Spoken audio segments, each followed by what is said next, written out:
Welcome top news today. Obama blasts will be water off Trump's back. The President's Club is turning on its newest member. Breaking the code of silence that retired commanders-in-chief normally maintain about their successors, both George W. Bush and Barack Obama delivered clear jabs at the current occupant of the Oval Office on Thursday. President Donald Trump, however, likely didn't feel a thing. His entire political brand stands as a living rebuke to the political establishment that both men once led and to the traditionalists who believe his behavior is eroding the prestige of the presidency itself. While neither Bush nor Obama mentioned Trump by name or referred to his claims this week that he had been more attentive to relatives of slain U.S. service members than they were, they used coincidental events to register their alarm with Trump's politics. In New York, Bush delivered a strong indictment of Trump's populist nationalism, condemning trade protectionism and bemoaning how politics had fallen prey to conspiracy theories and outright fabrication. He also warned of the impact of bullying and prejudice in public life. It was not hard to work out who he was talking about in one of his most vehement interventions in politics since he left office in January 2009.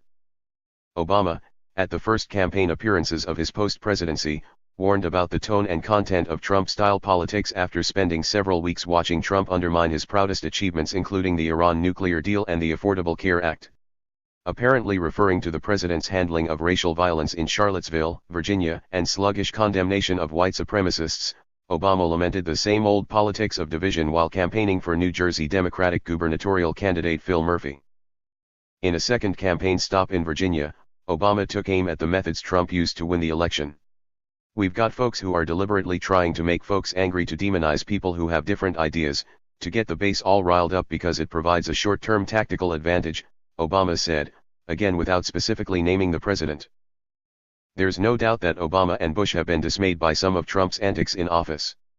Both men were deeply conscious of the messages their own conduct and rhetoric projected at home and abroad. Both spoke about how they viewed the presidency as a public trust that was theirs for a short time and was not a vehicle for personal glorification. Trump, by contrast, seems unimpressed by the conventions, heritage, and protocols of the presidency. His critics have constantly complained that he is damaging the office of the presidency itself. The president has so far not responded to his predecessors' critiques. The political impact of the Bush and Obama criticism of Trump is likely to be limited. By definition, former presidents lack the influence they once had. In fact, for Trump's supporters, and perhaps for the president himself, the reappearances of Obama and Bush on Thursday may have seemed less of a rebuke than validation. Trump also has a torrid personal history with both men, dating to his birtherism campaign against Obama, and the defanging of Bush's brother Jeb, the establishment GOP's top hope for the nomination in the 2016 race. The critique by Bush and Obama also obscured the inadvertent contribution both men had made to the rise of Trump. It was the long decade and a half of war launched by Bush, especially the invasion of Iraq on the basis of never-found weapons of mass destruction, that helped foster the current climate of isolationism among Trump supporters. Obama will be remembered by history for bringing the nation back from the worst financial crisis in 70 years, that erupted late in Bush's second term. But the recovery over which he presided left many workers, in traditional industries behind, especially in Midwestern battleground states that proved fertile ground for the Trump's winning economic message last fall. Thank you for watching. Please like, share and subscribe my channel.